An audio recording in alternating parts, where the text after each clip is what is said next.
I'm Jeff Sikkenga, Executive Director of the Ashbrook Center, and this is The American Idea, where we discuss the ideas, people, and events that have made America what it is today. We believe that by understanding our history and our principles, we can better live up to the promise of the American founding and preserve our ongoing experiment in self-government. Welcome to The American Idea. I want to welcome our listeners to this episode of The American Idea. Today we're going to be talking about a really interesting phenomenon in American politics, in American history, in American public life, and try to understand something about that moment in America and maybe what it means for today, if it has any echoes in contemporary times. And we're going to be talking today about the Bull Moose Party. Some of you, many of our listeners have heard of it, but how much do we really know about it, what it was, what caused it, and what effects it had and perhaps continues to have? Joined for the conversation by Professor Mike Cullinane. Mike is professor of U.S. history at Dickinson State University, where he is the Loman Walton Chair of Theodore Roosevelt Studies. Also the host of a podcast on the Gilded Age and Progressive Era. And let me recommend that to our listeners. We all love history here. We want our folks to be historically informed. It's a terrific podcast. Want to recommend that. And also, of course, a prolific author, written a number of books, including Remembering Theodore Roosevelt and Theodore Roosevelt's Ghost. Again, let me highly recommend those to our listeners as well. Mike, thanks for joining us on The American Idea. Thanks so much for having me on, Jeff. The Bull Moose Party, even the name is interesting. And I think a lot of people, certainly our listeners, know that it's somewhere around the early 20th century, and it has some connection to Theodore Roosevelt. Talk about the Bull Moose Party in its origin. Sure. Well, it does have everything to do with Theodore Roosevelt and much to do with the people that surrounded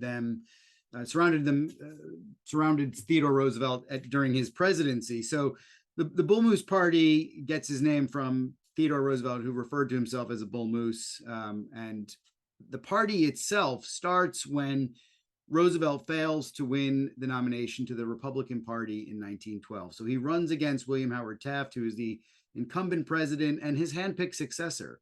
And their falling out, which was political in nature as well as personality driven, their falling out led to a really, I would say, kind of eruption of ideas in the 1912 campaign. It's one of these presidential campaigns that marks a turning point in the party system in America.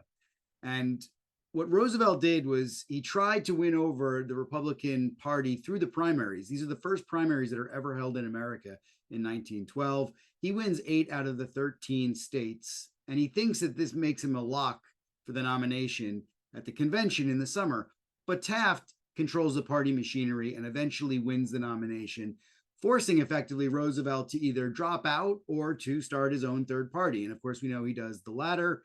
And in 1912, the Bull Moose Party is born, and it is born of the progressive ideals of many former Republicans who bolt from the party, just as Roosevelt does, to start this new campaign, this third party campaign, which incidentally is going to wind up being the most successful third party campaign in 20th century history.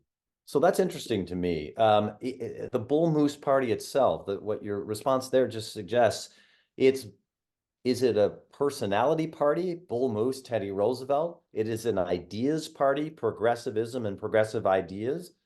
Or is it somehow both? It is somehow both. Yes, it is strange to think. I mean, in many ways, what we look at today with the Republican Party is the party of Trump. And we talk less about ideas, but the Bull Moose Party was strangely both of those things, in the sense that without Theodore Roosevelt, it didn't exist. And I can say that quite with a quite certainty. TR in 1914, when he leaves the Bull Moose Party, the party effectively collapses. It continues on in some forms, but it's not the same party. So without TR, this party doesn't exist. However, the ideas that are the backstop of the party, things like national health care, women's suffrage, the direct election of senators, inheritance taxes, all of which have some relevance today and to our current democracy. But all of those ideas are formed by other people within the Progressive Party that have been influencing Theodore Roosevelt over the last decade. So Jane Addams, for example, is one of the chief advocates for women's suffrage. She actually nominates Roosevelt at the contest, at the convention, I should say, in 1912. And there's other people that are, wonks and bureaucrats that are influencing Roosevelt to adopt these policies. It is not just the party of TR. That's interesting because I think if we're our listeners today, we typically associate the word progressive, if we're talking in political terms, with the Democratic Party and conservative with the Republican Party. Here you have Teddy Roosevelt, a self-described and certainly self-embracing progressive, starts as a Republican. Can you take our listeners back to 1912 and kind of situate the political parties and how we could possibly have someone like Teddy Roosevelt, who had been a Republican, become a bull moose? I mean, it's a great question because I think really this election is pivotal. It brings progressivism to the forefront of American politics. The Democratic Party, really in the 19th century, the late 19th century particularly, was a mix of conservative Southern Democrats and populist Midwestern and sometimes Western politicians. So the populists were certainly, to a certain extent, progressive. But the Southern Democrats were not particularly of that progressive ilk. The Republican Party had a blend like this too. It had Northern industrialists who were rather conservative about tariffs and trade, but more progressive on, say, some social issues or on direct democracy. So ultimately, what happens is we get a rearranging of the political parties. It's the whirlwind of Theodore Roosevelt that makes this happen. So when he joins the race in 1912 as an independent, as a third party candidate, a bull mooser, the Democratic Party shifts, and it was planning on nominating Champ Clark, who was the Speaker of the House, a Western, fairly conservative Democrat, but instead they opt for Southern-born but New Jersey reared, at least on politics, Woodrow Wilson. And Woodrow Wilson is advocating for a much more progressive view. In fact, one that is, in terms of the American economy, very similar to what Theodore Roosevelt is arguing for. So the whole spectrum of American politics lunges to the left in 1912. So on issues like the 8-hour workday, all of the parties are largely aligned because the electorate has kind of signed off on that as something that they wanted to see happen. Or issues like, the Federal Trade Commission that would come into being in 1914. Theodore Roosevelt had advocated and in fact instated through a Bureau of Corporations while he was president. These things, these sort of progressive ideas had been the mainstay of his administration, and they become the mainstay of the entire campaign for all of the parties. So that's what a really good third party candidate can do. It can make the political spectrum lurch in one direction. So that's really interesting. So if the Democratic Party then goes from a more conservative party to a more progressive party, the Republican Party has, and then of course the bull moose is the progressive party, as it says. The Republican Party, what happens to it? Because it still has William Howard Taft. It does. I mean, the Republican Party effectively mops up all of the Republican conservative votes. I mean, it's funny, if you look at the elections in, say, 1908 and compare it to 1912, Taft gets something in the region of 6.5 million votes, and the Republican candidate, William Jennings Bryan, gets somewhere in the region of 5 million. Now, those figures are off and they're rough, but I'm only using them to say that in 1912, if you combine the votes of Theodore Roosevelt and Taft, the numbers are pretty darn close to what they were in 1908. The only difference being is that they're split between two candidates. Wilson doesn't pick up that many more votes and win the election. He wins by a plurality. I think he gets something in the region of 41%, which isn't too far off from what Taft had gotten in what Bryan had gotten in 1908. Here's the other irritant in 1912, and this is why the election is certainly seen as super left, really, by many. There's 1 million votes that are cast for Eugene v. Debs, who is the socialist candidate for president. Yeah, I was wondering about that. Talk a little bit that's a more about huge number. the powerful appeal of Debs and what effect that has. I mean, Debs certainly appealed to the working class. I mean, the number of industrial actions that had happened in the 1890s and early 1900s led to Debs becoming a popular candidate. Of course, he leads the Pullman strike in 1893, which really cripples the railroad industry for a number of years. But Debs has this appeal, but he is the leftist of all lefts in this campaign, and he draws like 6% of the vote, which is in and around 1 million votes. It's an astronomical number for the time, and it just goes to show how the political spectrum has really moved far beyond what it was in the early 20th century, the first few years of the 20th century. So that's fascinating. If we line them up left to right, and I know it's not always easy to do that, take us from left to right among the four candidates that are running in 1912. Sure. So on the farthest left has got to be Debs, the socialist candidate. I would say next to Debs is Roosevelt as the progressive, but I would still say that Roosevelt is very much a center-left candidate. Wilson is also a center candidate, maybe more center than center-left.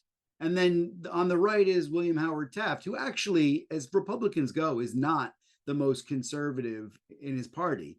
So everyone on this spectrum, I would say, is either a center or center-left or left candidate. There is no one running on the right in 1912. That's fascinating. What do Republicans think of Teddy Roosevelt? Do they think, okay, he's showing us something that we need and we need to make some reforms and adjustments, or is he a traitor who has to be defeated? Yeah, I mean, he's betrayed the party, is what most people think that have not already bolted the party. These are even really good friends of Roosevelt's, people like Henry Cabot Lodge, who would have been a longtime political supporter, and then people like Elihu Root, who is a New York senator at the time, but was Theodore Roosevelt's Secretary of State. In fact, Root is the chairman at the convention, the Republican convention in 1912, and he's the one that swings the votes to Taft. So there definitely is a schism within the party, and Roosevelt is seen as a Brutus in many ways, and one that needs to be defeated. And I think Roosevelt, in terms of defeat, I think he actually expected defeat at some stage. You know, this was a long shot run for the White House. It wasn't something that he, I think, went into feeling that he was going to win, but it was the conviction of the ideas and that the Republican Party had lost its way. That's why he gets involved. Did he think of himself and his progressive ideas as a new thing in the country, or at least in the Republican Party? Or did he think of himself as sort of continuing some other American or Republican tradition? Yes to both of them. I mean, you know, Roosevelt he was a big fan of Abraham Lincoln. He was his role model as a politician, and so he did see a link between Lincoln, the Reconstruction Constitution, and the ideas of industrial equality for all. I mean, this is really Roosevelt's big contribution to the country, is that he was trying to modify or adjust some of the issues that had taken over the country through industrialization. And his views, as you say, were pulled many people to the left, although it's an era, as you say, 1912, of a lot of social and socialist ferment, right? So the context is pulling people to the left. TR and the force of his personality is pulling people to the left.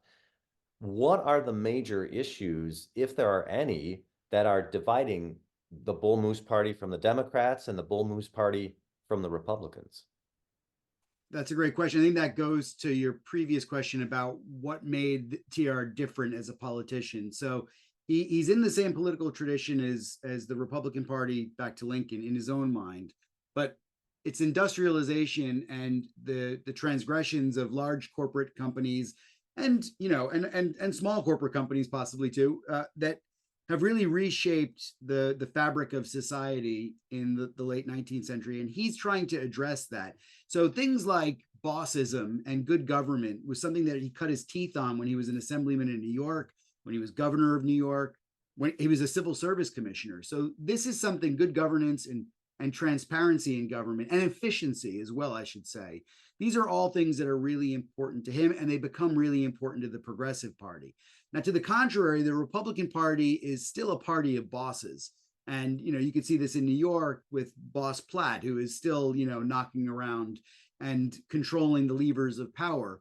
So when Roosevelt is arguing for direct democracy in 1912, he's echoing activists who had said that they wanted senators to be directly elected, which was often decided by the bosses. In fact, Senator Platt was a boss and a senator at one time.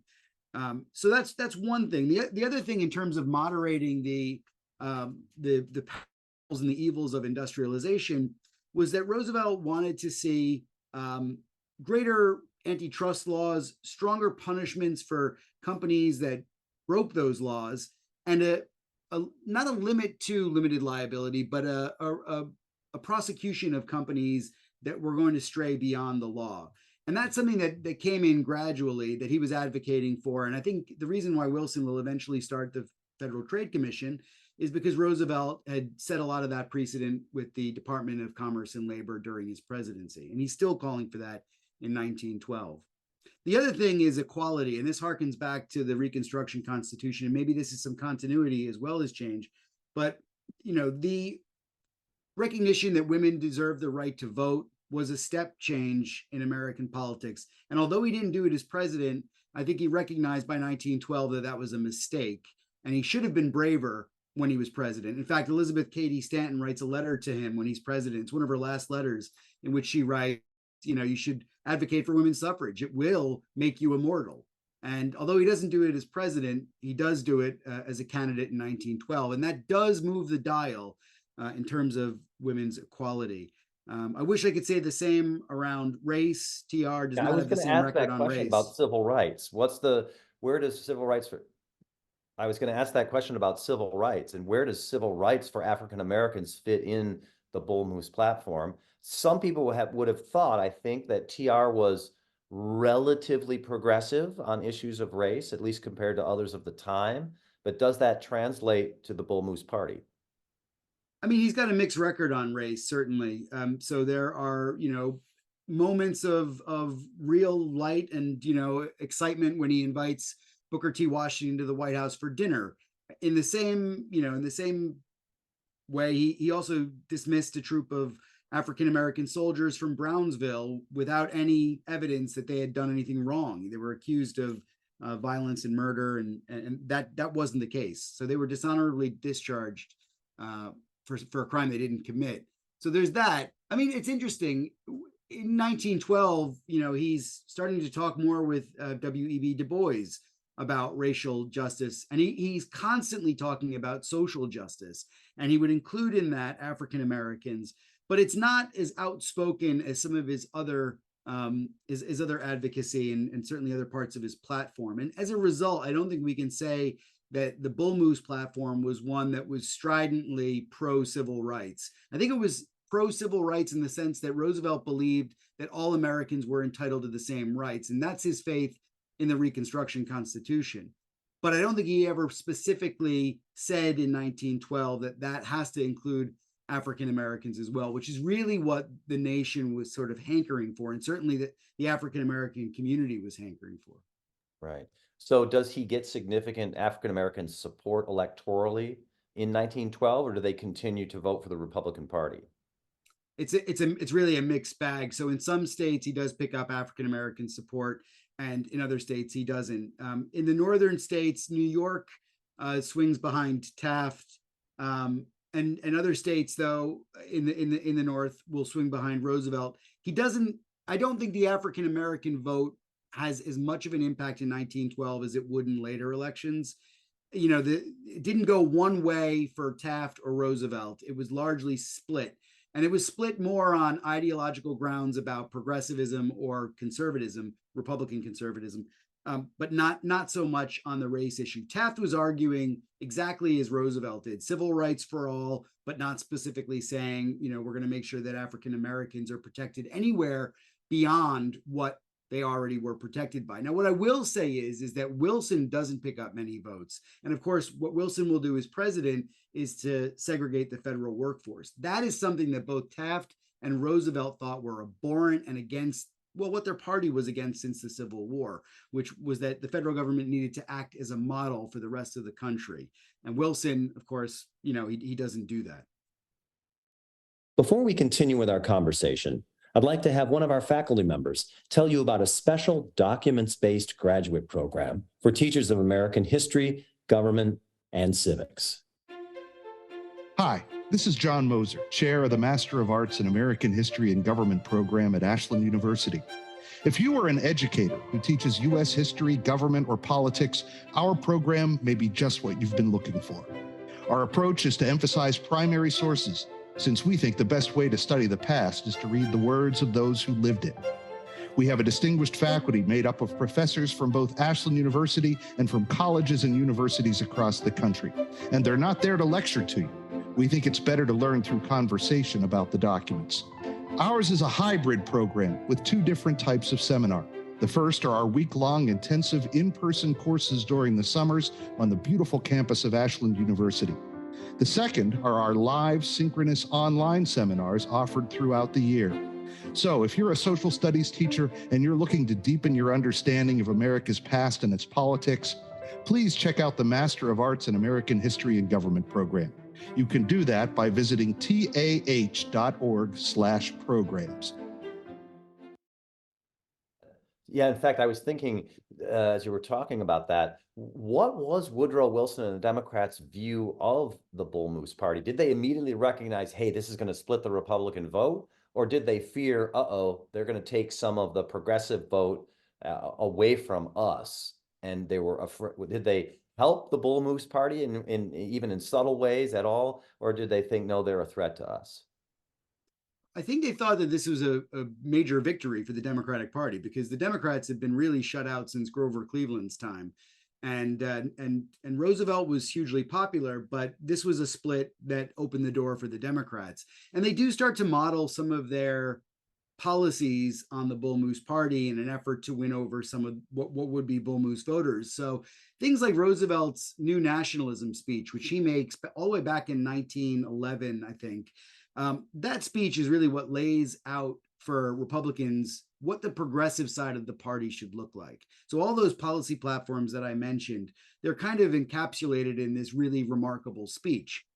Woodrow Wilson will lay out in his own policy platform what he calls the New Freedom, which sounds an awful lot like the New Nationalism. And actually, when you read it, I mean, it's very similar. So this was an attempt to co-opt the ideas of the Bull Moose Party, run with the brand of the Democrats, but with a noticeable tilt to the left.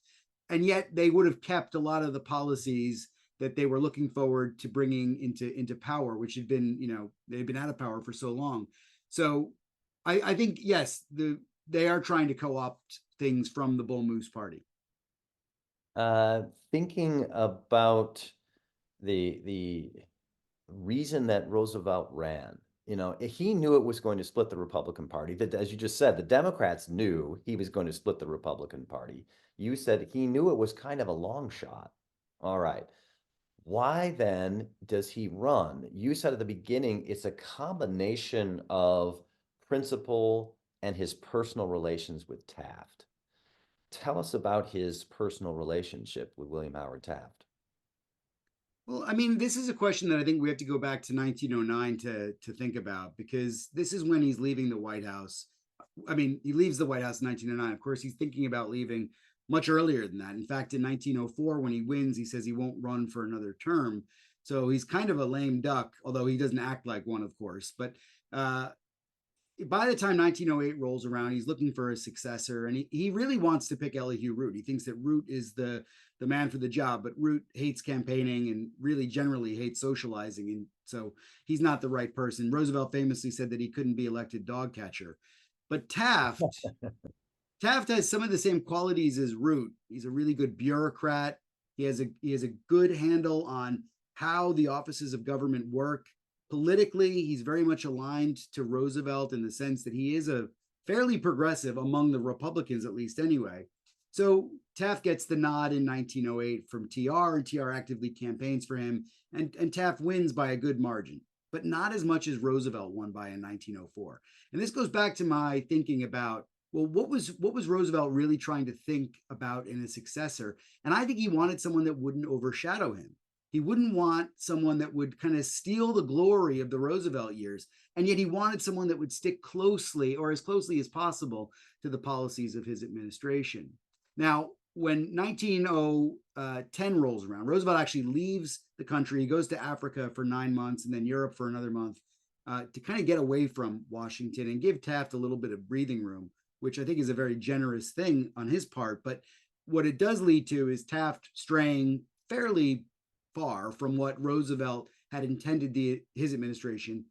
The direction of travel was basically changing. It was more of Taft's White House, which is natural, but Roosevelt didn't like that. So Taft appointed many of his own men in 1909. Some people that TR wanted to see in the cabinet didn't make it in. Taft started moving in a different direction with conservation. He started moving in a different direction with the tariff. Started moving in a different direction around corporate regulation. And so people start, friends of Roosevelt start chirping in his ear that this new administration doesn't look like your administration. And what it boils down to in 1911, 1912 is that TR believes that he can win the Republican Party. He's got enough support, he feels, that he could win it. I don't think he expected to lose that race. I do think he expected to lose the Bull Moose race. But by the time he had, quote unquote, put his hat in the ring, he was all in for 1912. So whether it was as the Republican Party candidate or, as it turns out, not, he was committed to running and to pursuing this agenda, the new nationalism agenda that he had set out. So a lot of this has to do with ego, I think. It always does with politicians. Anyone who tells you a politician doesn't have an ego is probably a politician. But the other thing is that I think once you've committed to something, and this is a very Rooseveltian thing, I suppose, once he commits to something, it's very hard for him to pull back and see a way of, releasing himself from the situation. It's interesting to me when I think about some of the primary documents and speeches of Roosevelt and Taft. In particular, one of the things that I've noticed is they seem to have, or at least they said they had, very different views of the presidency. And one of the things that TR criticizes Taft for is not having a robust enough, big enough view of the presidency. Sometimes political scientists call it the stewardship theory of the presidency. Can you talk about the split between them on that particular issue? Absolutely. I mean, I think that is exactly what it is. I mean, it manifests itself in policy, but it's the way you operate the government, the bureaucracy, the executive branch. And TR actually used that word and coined that word, the steward theory, or the stewardship theory.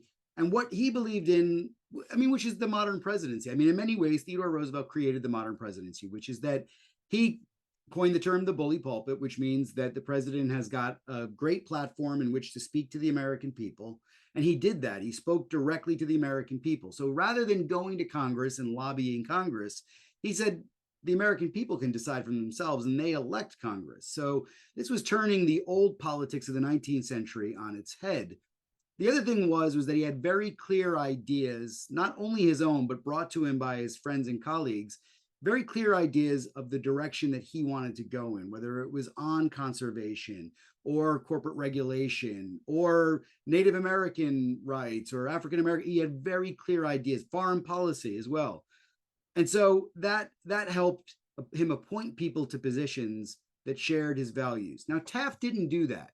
Taft appointed people for political reasons. So if you look at Taft's cabinet, they come from, the most important Republican states. And he wouldn't appoint more than one person from those states because that would be a political misstep, right? And this is going back to the bossism inherent in the Republican Party in the 19th century. So Taft also is more deferential to Congress than Roosevelt would. Now, maybe that's not entirely his fault. Theodore Roosevelt appointed a number of commissions during his time without the permission of Congress. He did things like preserve a number of national forests or game preserves without, basically by decree, by executive order, and made a number of proclamations that did much of the same thing. So Taft was a little bit hamstrung because the president who went before him had gone so far with executive power that Congress had actively rolled back the president's powers. TR effectively saw unenumerated powers, those that are not expressly written into the Constitution, as his to do with as he pleases. Taft, by the time he became president, Congress had literally limited some of those powers explicitly in some cases. And so he wasn't able to do the same things in the same way. But here's the question: would Taft have done it anyway? I don't think so. He was a much more deferential president than TR was, regardless of the new statutes that were on the book. Yeah, because it strikes me, I'm thinking some of Taft's lectures. I think it's at Yale Law School or somewhere where he sort of replies to TR's view of the presidency. And it seemed like TR was saying, look, as president, I thought I could do anything that wasn't forbidden to me. And Taft seems to say, I think it's the opposite. The president should do what he is authorized to do explicitly or maybe with his implied powers, but there isn't this undefined residuum, I think Taft calls it, of power. And Roosevelt said, absolutely there is, and I'm going to use it. Well, and this is great stuff because this is exactly what we argue about today, about where power rests in our government today. And they are two very different views. Ironically, they're from the same party too, which, you would think they might be two different parties, but actually this is almost, the debates that we see in the Supreme Court today about where these powers reside. Is it with the states? Is it with the federal government? And, Taft took a very moderate view on this. He believed that states had jurisdiction, but that the federal government did too. But it was nothing like TR. TR believed that federal jurisdiction, and the supremacy clause trumped just about everything. And then in terms of how the executive departments worked as well, TR gave great latitude to cabinet members and even agencies within the cabinet. This is the burgeoning administrative state, which we are still talking about today. That was built really under Roosevelt. And in 1903, the foundation of the Department of Labor and Commerce is the testing ground for how far the government can go. Can it prosecute a corporation for regulations, antitrust regulations? I mean, that's literally tested under Roosevelt. Can they go after, bureaus and agencies within the government for not doing things the same way? Whether it's state or local or municipal governments, can they go after them? Can they go after mobs that lynch African Americans in the South? Because that's of course a criminal act, which is normally reserved for the states. Roosevelt argues, no, this is something that we can prosecute within the 14th Amendment. So it's a crisis in a sense that we are still living with today, which is very much about where does the power rest and who gets to act. Yeah, I was thinking about that. Your point is really a good one. Really, under Roosevelt, he sort of establishes what the modern presidency has become. And it's really interesting to me if you start thinking about the effects of TR and the Bull Moose Party shaping the presidency, because today, no matter what people say when they run for office, it seems to me, and some openly, explicitly embrace it, everybody who runs, Democrat, Republican, doesn't matter, embraces a Teddy Roosevelt view of the presidency. And I think going back to your question about why 1912 is so important, the reason why it's so important is that, and you mentioned all the activism that had been going on as well, but by 1912, Taft's, crushing loss in that election means that his view of the presidency is not the one that the people want. The people are looking for either the Bull Moose version or what Wilson is going to advocate, which is the same as the modern presidency under Roosevelt, really expansive powers, stewardship.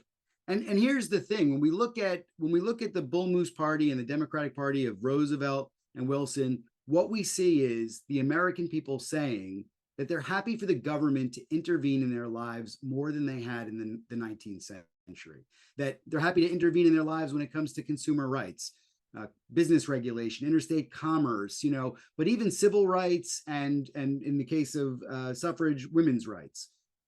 So this is the step chain that 1912 is we don't really question government's place in the lives of everyday Americans. We question the degree to which the government is involved, but that's a very different question than should it be involved, right? So that's really interesting because I think a lot of our folks would think, the federal government being activist and involved in people's daily lives and economics and all the areas you mentioned, that starts with Franklin Roosevelt in 32. And you're saying, no, it starts with Teddy Roosevelt.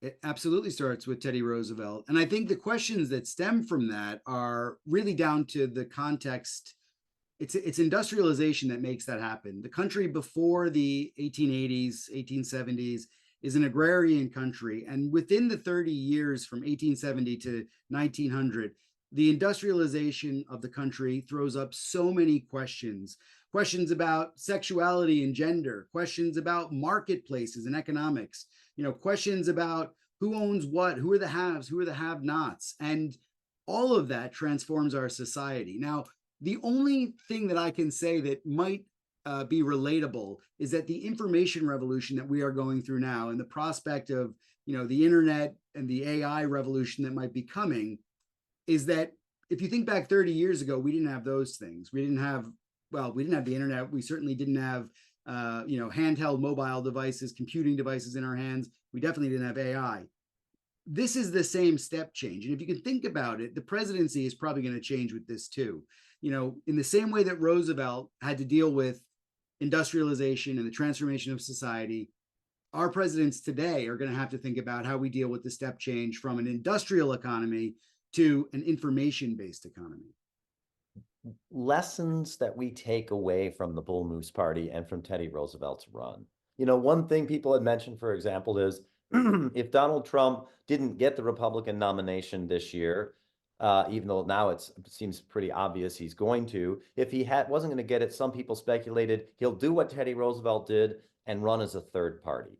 Did Teddy Roosevelt inspire third party runs for the 20th century and into the 21st? Absolutely, without question, yes. And the Progressive Party does continue on in different guises and forms. In fact, led by an acolyte, maybe reluctant acolyte of Theodore Roosevelt's, who is Bob La Follette from Wisconsin, senator from Wisconsin, progressive, runs under the progressive banner in the 1920s twice, and has largely the same platform as Roosevelt, although they disliked each other immensely. And Roosevelt saw La Follette as too left to him, I guess. But other 20th century campaigns, I think, will be inspired by Roosevelt as well. Perhaps most notably Ross Perot in the 1992 and 1996 campaigns. Right. Also extremely successful, moving the dial. Not, I don't think, in a liberal or progressive way, but actually in a rather conservative way, moving the dial a little bit to the right. He stole votes probably from George W. Bush, but the idea that Perot had was that a big personality with big ideas would be able to make a real dent in the campaign and move the dial, right? And I think that's the other thing that's happened since Perot's, good showing, not victory, of course, but since Perot's good showing, other candidates have said the same as well, that they're going to get involved because they can move the dial. And it starts often within a party. So you have candidates that are saying, I'm advocating for, like Herman Cain, I'm advocating for a sales tax, a flat sales tax on everything. That was his big issue. And then other candidates start picking that up as well. So the common thing about third party candidates is that they don't win, but they do influence the election. And that is something to be said. When TR looked back at his life, because he lived a number of years right past 1912, when he looked back on his life and that run, what did he think about it? That's a good question. I'd have to dig through some letters to go there, but he lives for another 8 years. Sorry, not 8 years, 7 years. He dies in January 1919. So actually, it's a little bit less than that. But he's still very politically involved. But he returns to the Republican Party. He helps Charles Evan Hughes nearly beat Wilson in 1916. If more of TR's friends had gotten on board with Charles Evan Hughes, he would have been the president. In fact, even if just TR's California friends got on board, Hughes would have been president. He loses California by like 2,000 votes in 1916. So TR got back on board, but he couldn't bring his friends with him. Well, interestingly enough, Hiram Morgan, who was TR's running mate in 1912, who goes on to become a really influential progressive senator and governor in California, he has a negative meeting with Hughes. In fact, it's not a meeting at all. They don't meet. Hughes wouldn't shake his hand, apparently, and I don't know whether that was on purpose or not, but regardless, they have a bit of a falling out, and Johnson doesn't campaign for Hughes. Now, to lose California by 2,000 votes, you would have thought that a man as popular as Johnson could have certainly swayed it. Absolutely. So Teddy Roosevelt, return of the Republican Party, that's, I think our listeners would be interested in that fact because he was willing to bolt in 1912, set up his own party. As you say, the Progressive Party itself kind of continues, but he goes back to the Republicans. What brought him back into the fold? Well, he knew that the Progressive Party had no hope. I mean, they had lost the 1912 election on the top line, but they lost a lot of, congressional governor seats as well. In 1914, it's a complete wipeout as well. Those midterm elections, Republicans pick up wins in a lot of places where progressives were hoping that they would pick up wins. And so really it's after November 1914 that he gives up on the party. And it coincides with the start of World War I as well, which TR is the foremost proponent for American intervention as early as November 1914.